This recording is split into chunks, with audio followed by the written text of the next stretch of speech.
kalau kita melihat kecenderungan yang ada, memang Hanura ini kan sudah dari 2009 mengikuti pemilu ya.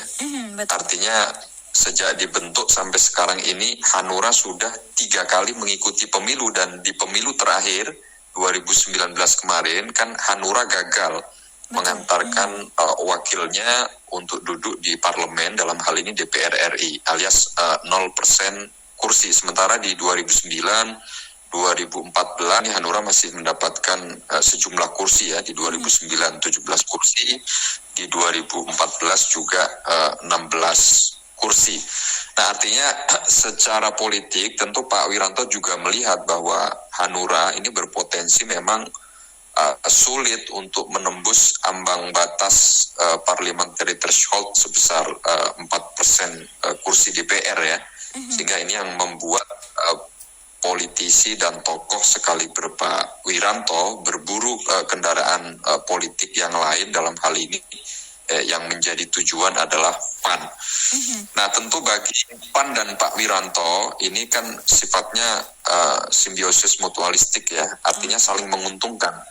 Pak Wiranto diuntungkan karena tidak perlu mencari kendaraan politik lain dan dikonfirmasi oleh PAN, dan PAN juga mendapatkan tambahan amunisi baru dengan bergabungnya Pak Wiranto, karena bagaimanapun Pak Wiranto dalam kapasitasnya sebagai Ketua Dewan Pertimbangan Presiden, mantan Ketua Umum Partai Politik, dan jejak politiknya juga sangat panjang sekali pengalamannya, bahkan mulai dari era Orde Baru sampai saat ini ya.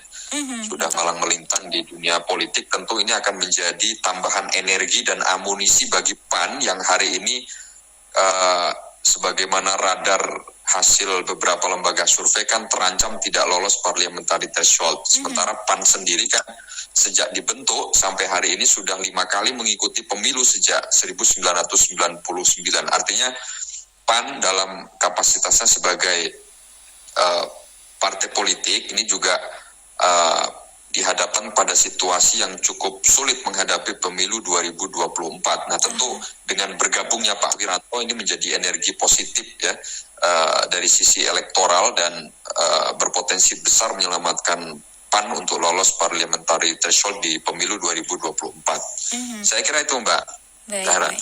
Jadi ketika kepindahan Wiranto nantinya akan betul-betul terjadi begitu ya Bapak ya, ini dari PAN sendiri juga akan mendapatkan keuntungan, dan juga Bapak Wirantonya pun juga akan kemudian mendapatkan keuntungan dengan dia tidak perlu mencari partai lain begitu untuk kemudian bisa istilahnya bisa mengikuti untuk pemilu di 2024 nantinya. Dan ini terkait dengan simbiosis mutualisme tersebut begitu Bapak. Ini kira-kira kalau untuk pengaruh Bapak Wiranto terhadap suara PAN yang nantinya akan didapatkan di 2024 ini kira-kira sebesar apa ini Bapak?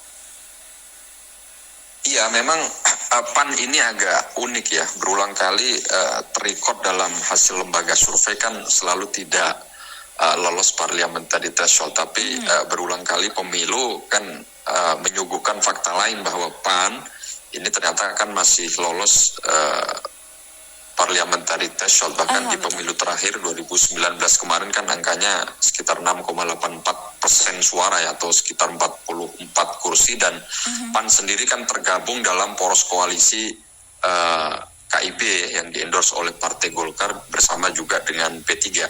Artinya secara politik hadirnya Pak Wiranto yang menjadi representasi dari kelompok atau kekuatan politik saat ini di pemerintahan Pak Jokowi. Nah, tentu ini kan sinergis dengan positioning PAN sebagai partai pendukung pemerintah, sehingga saya kira tidak akan banyak terjadi hambatan psikologis ya terkait dengan bergabungnya Pak Wiranto ke PAN.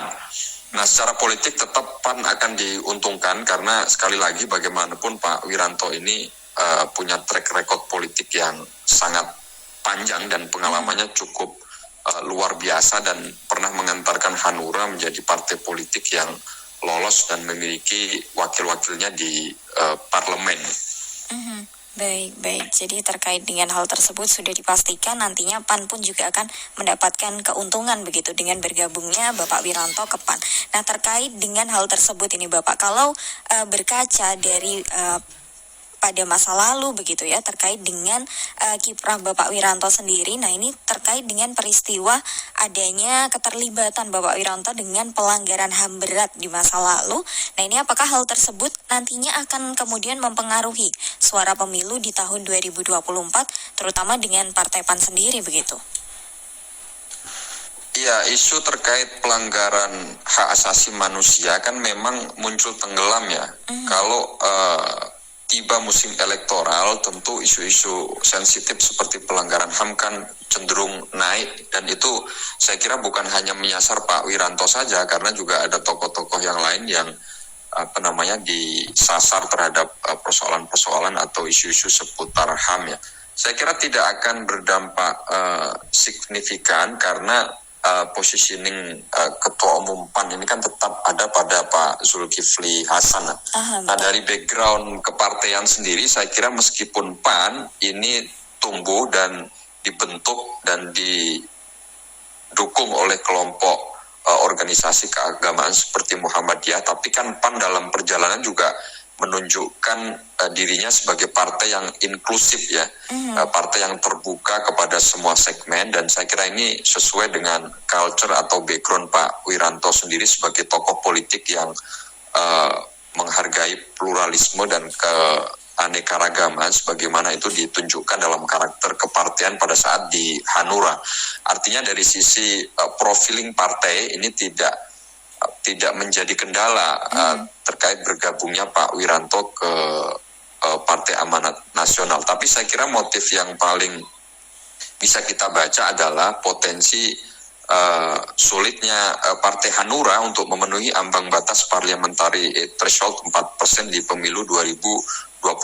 Apalagi infrastruktur kepartian Hanura kan tidak seperti dulu ya, dengan perangkat dan kelembagaan partai yang cukup kuat, dan kepindahan Pak Wiranto ke PAN kalau itu nanti benar di akhir Februari tentu sekali lagi akan menjadi energi baru, menjadi tambahan amunisi bagi PAN untuk selamat dari lubang jarum parliamentary threshold sebesar 4% kursi DPR.